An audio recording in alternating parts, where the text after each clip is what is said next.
Hello, Michael Kelly, reading from A Long-Avoided Party, the first chapter of Damsels Go Down. The elders sat at a long table at the quiet end of the tavern's adjoining room, an ajar door between them and the more raucous elements. Merkilla Muldoon and Gertigast Dinglebury also sat with their husbands.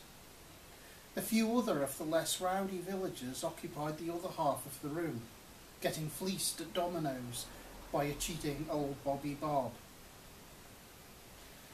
"I notice that you other gentlemen haven't brought your wives along," said Gertigast, chastising the four elder elders mildly. Torloff seemed to wrestle with this question. He looked at Clink, the elder who sat opposite him, but he too was chewing his lip. Eventually, Torloff merely replied, "Our wives are not the most sociable of creatures, and they have unusual appetites, which are perhaps not catered for by this evening's buffet." As he said this, a female was making her way over to their table, a regal, golden-skinned elf dressed in ornate green robes with tree motifs embroidered upon it in gold thread. "Ah," said Torloff with a smile, "Messrs. Muldoon and Dinglebury, permit me to introduce the Lady Petunia Ariole." "I see," said Gertigast icily. "So you're not prepared to bring your lawful spouses along, but you're quite happy to permit this elven hussy to join us at our table?" Merkilla snorted in merriment. "Lady Ariole is the chief druidess at the Grove of Mush Garibaldi, the cabbage with 1,000 tendrils," she hissed, gloating at her friend's sudden discomfort. "She is the spiritual leader of this community, albeit one who is seldom seen in public." "She's still not married," tutted Gertigast, who would save face at any cost once the sherry was inside her. "I should think not," protested Lady Ariole mildly, "for marriage vows would surely prove an embarrassing inhibition at our order's seasonal orgies. There can be nothing worse than wondering if your husbands remember to feed the cat whilst straining for the onset of divine ecstasy engineered by the furious licking of the trainee priestesses." "Oh," said Gertigast, raising her eyebrows, one of which drooped and nearly fell off in the process. "And how does one join your druidic order, just as a matter of interest?"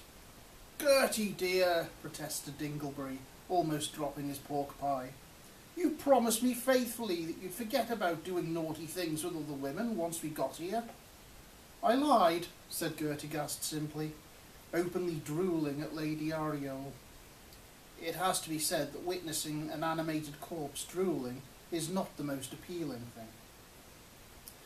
"I'm very much afraid one has to be born an elf," said Lady Ariole with an insincere smile. "One requires our heightened elven appreciation for nature in order to properly commune with our goddess.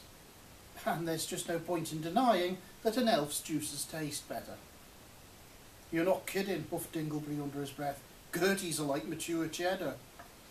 "What was that, Rufus dear?" snapped Gertigast. Nothing, dear, just mumbling into my sherry," gulped Dinglebury. But Lady Ariole's keenly pointed elven ears had heard, and she flashed him a stunning smile and a sly little wink. "I'm not surprised to find an order of druids here," hissed Merkilla, her baleful eyes gleaming in her chalky white face. "You have such a fascinating ecosystem in this area." "Oh, indeed," butted in Clink. "No one ever goes hungry, there's more than enough food to spare, and the climate is kind. We have only 2 seasons here in Yokeling Down, summer and autumn-spring." "Summer, autumn and spring, mused Dinglebury. "Not quite, Elder Dinglebury," smiled Lady Ariole indulgently. "Autumn and spring are rolled into a single season, autumn-spring. As the leaves turn golden and russet, beautifying the land with their autumnal colours, they do not fall off the trees, but are pushed off by the new green spring growth bursting through. We have done away with winter entirely. Corks, that's jolly clever, said Dinglebury. Lady Aureole smiled even wider and extended her legs slightly, allowing her gown to shift and display a little of her shapely golden ankle and calf. Good gods, Dinglebury, whispered Muldoon in horrified disbelief. I do believe you're in there.